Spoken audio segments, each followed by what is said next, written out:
Roman concrete या आधुनिक concrete कौन सा बेहतर है?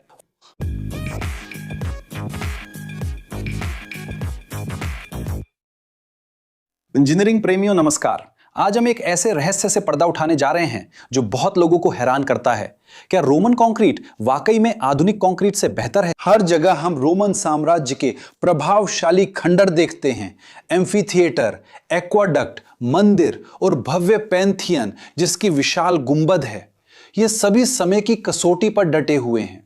इतनी टिकाऊपन को देखकर यह सवाल उठना स्वाभाविक है, कैसे ये संरचनाएं जो लगभग 2000 साल पहले बनाई गई थी आज भी खड़ी हैं, जबकि कुछ आधुनिक इमारतें बहुत कम समय तक ही टिक पाती हैं। इस बात को देखकर कई लोग तर्क देते हैं कि रोमन कंक्रीट किसी तरह हमारे कंक्रीट से बेहतर है, लेकिन क्या यह तुलना सही और तकनीकी रूप से सटीक है?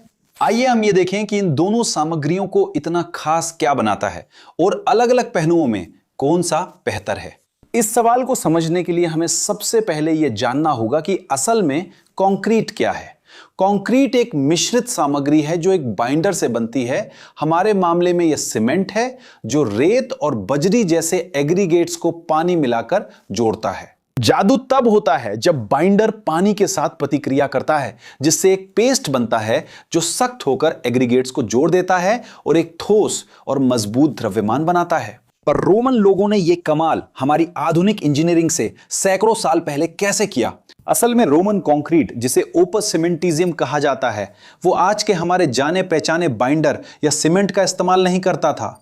उनका बाइंडर एक खास मिश्रण था जिसमें अनबुझा चूना और एक महत्वपूर्ण ज्वालामुखीय पदार्थ शामिल था जो नेपल्स के पास पोजुओली क्षेत्र में प्रचुर मात्रा में पाया जाता है, जिसे ज्वालामुखीय राख या आमतौर पर पोजोलाना कहा जाता है। वे ज्वालामुखीय चट्टानों का उपयोग करते थे और समुद्री संरचनाओं के लिए मिश्रण समुद्र के पानी से बनाते थे। सबसे बड़ा अंतर उन रासायनिक प्रतिक्रियाओं में था जो तब होती थी जब चूना और पोजोलाना को पानी के साथ मिलाया जाता था, और तटीय व समुद्री संरचनाओं के मामले में खारे पानी के साथ वे कैल्शियम और एल्युमिनियम का एक विशेष प्रकार का हाइड्रेटेड सिलिकेट बनाते थे, जिसे शोधकर्ता CaSH जेल या कैल्शियम एल्यूमिनोसिलिकेट हाइड्रेट कहते हैं।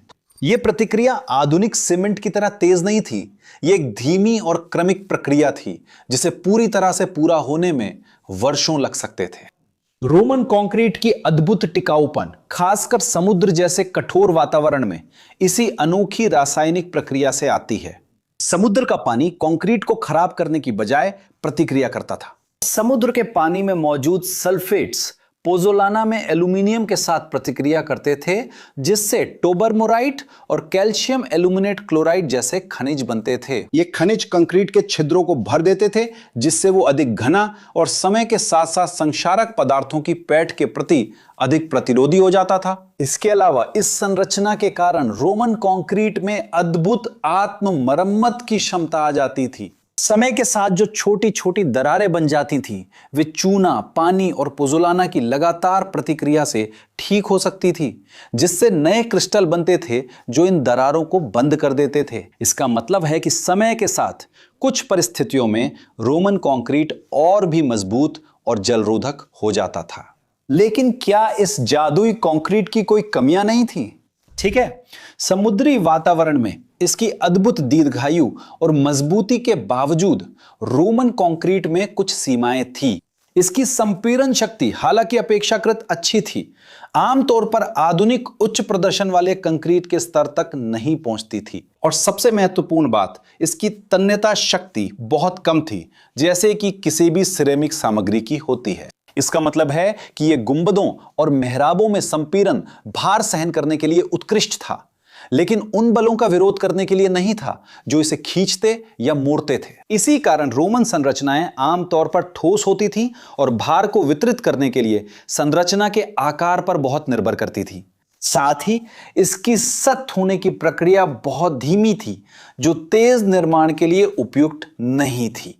हमारे कंक्रीट में ऐसी क्या खासियत है जिससे यह दुनिया की सबसे ज्यादा इस्तेमाल होने वाली निर्माण सामग्री बन गई?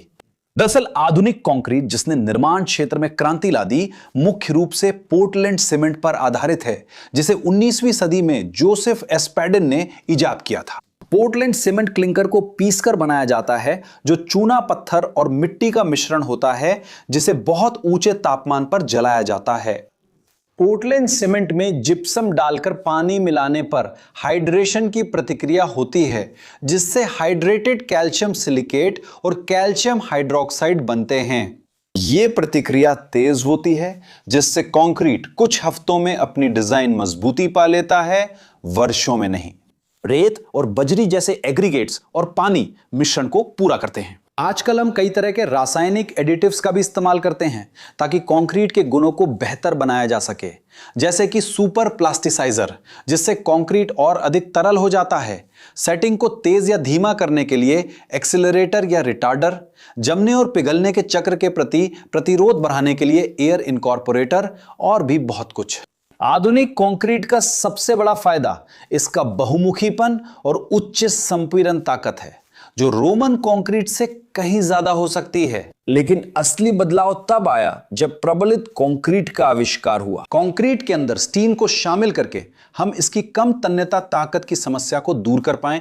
स्टील तन्यता के तनाव को सहन करता है, जबकि कंक्रीट संपीड़न के तनाव को सहन करता है, जिससे एक हाइब्रिड सामग्री बनती है जो बहुत पतली और बड़े स्पैन वाली संरचनाओं का निर्माण संभव बनाती है, जो साधारण कंक्रीट से असंभव होती है। पोर्टलैंड सीमेंट और आधुनिक कंक्रीट के उत्पादन का मानकीकरण भी सख्त गुणवत्ता नियंत्रण और बड़े पैमाने पर उत्पादन की अनुमति देता है, जो वैश्विक निर्माण की मांगों को पूरा करता है। हालांकि आधुनिक कंक्रीट की भी अपनी सीमाएं हैं। सही सुरक्षा न होने पर यह कार्बोनेशन जैसी क्षरण प्रक्रियाओं के प्रति संवेदनशील हो सकता है। इस विषय पर मैंने पहले ही अपने चैनल पर वीडियो बनाया है।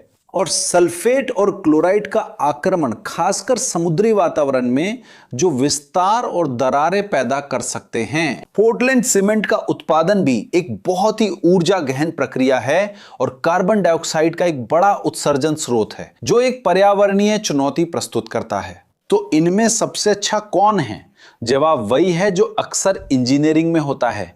ये आपकी जरूरत पर निर्भर करता है। दीर्घकालिक टिकाऊपन के लिए आक्रामक वातावरणों में जैसे समुद्री वातावरण, यहां रोमन कंक्रीट की बढ़त दिखती है।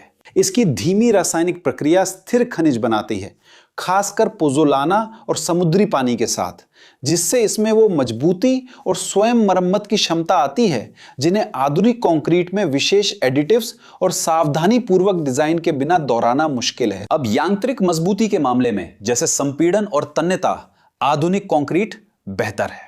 पोर्टलैंड सीमेंट और खासकर स्टील सुदृढ़ीकरण के साथ यह संपीड़न और सबसे महत्वपूर्ण तन्यता में भी मजबूती हासिल करता है।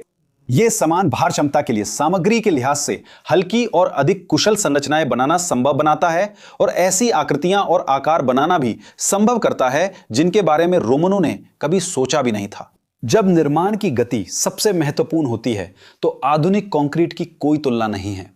इसकी तेज सख्ती और मानकीकरण बड़े पैमाने पर और कम समय में निर्माण परियोजनाओं को संभव बनाते हैं, जो आज की दुनिया के लिए बेहद जरूरी है और रोमनों के पास ऐसी क्षमता नहीं थी। निर्माण कार्य की समय सीमा का दबाव, उपयोग की बहुमुखी प्रतिभा में भी एक बार फिर आधुनिक कंक्रीट सबसे आगे है। अनेक प्रकार के एडिटिव्स की मदद से हम कंक्रीट को अलग अलग उपयोगों के लिए डिजाइन कर सकते हैं, चाहे वो उच्च शक्ति वाला कंक्रीट हो, हल्का कंक्रीट, स्वयं सघन होने वाला कंक्रीट या फिर खास सौंदर्यात्मक गुणों वाला कंक्रीट। पर्यावरणीय प्रभाव की दृष्टि से पोर्टलैंड सीमेंट का उत्पादन वैश्विक कार्बन डाइऑक्साइड उत्सर्जन के एक महत्वपूर्ण हिस्से के लिए जिम्मेदार है।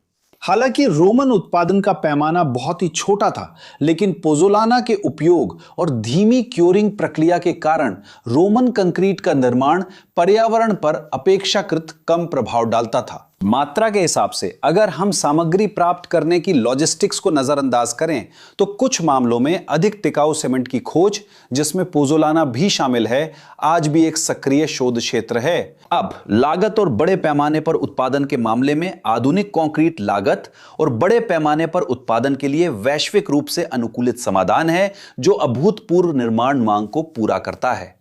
रोमनों की सामग्री और विधियां अधिक स्थानीय थीं और क्षेत्रीय उपलब्धता के अनुसार अनुकूलित थीं।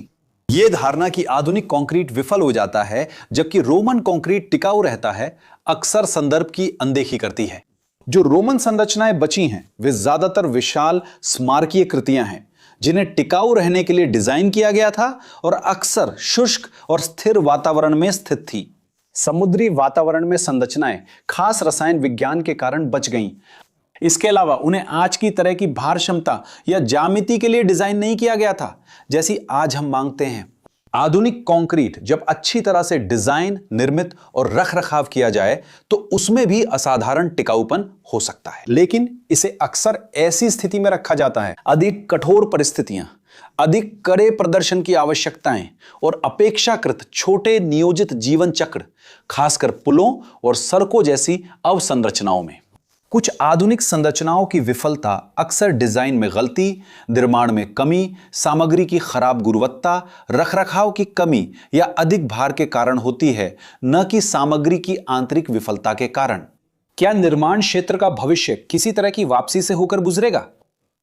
सच तो यह है कि इंजीनियर और वैज्ञानिक रोमन कंक्रीट का सक्रिय रूप से अध्ययन कर रहे हैं। शोधकर्ता इसकी रसायन को बेहतर समझने की कोशिश कर रहे हैं ताकि ऐसे नए प्रकार के सीमेंट और कंक्रीट विकसित किए जा सके जिनमें प्राचीन रोमनों की टिकाऊपन और सततता के फायदे हों, लेकिन 21वीं सदी की उच्च प्रदर्शन और बहुमुखी प्रतिभा की मांग भी पूरी हो सके। अगर आप यहां तक पहुंच गए हैं और आपको वीडियो पसंद आया है तो सब्सक्राइब जरूर करें। अगर आपने अभी तक सब्सक्राइब नहीं किया है तो लाइक करें और नोटिफिकेशन की घंटी भी दबा दें। अगर आपको हमारा कंटेंट पसंद आए तो सदस्य बने ताकि आप हमें प्लेटफॉर्म पर कंटेंट बनाने में मदद कर सकें और हमारे वीडियोस में आपका जिक्र हो सके। और अगर आप हमारे चैनल पर सुझाए गए कोर्सेज के बारे में और जानने के लिए उत्सुक हैं तो यहां साइड में दिए गए QR कोड या वीडियो के डिस्क्रिप्शन में दिए गए लिंक पर जाएं ताकि आप ऐसे मौकों तक पहुंच सकें जहां अलग अलग स्किल्स विकसित कर सकें जो आपके करियर में फर्क डालेंगी।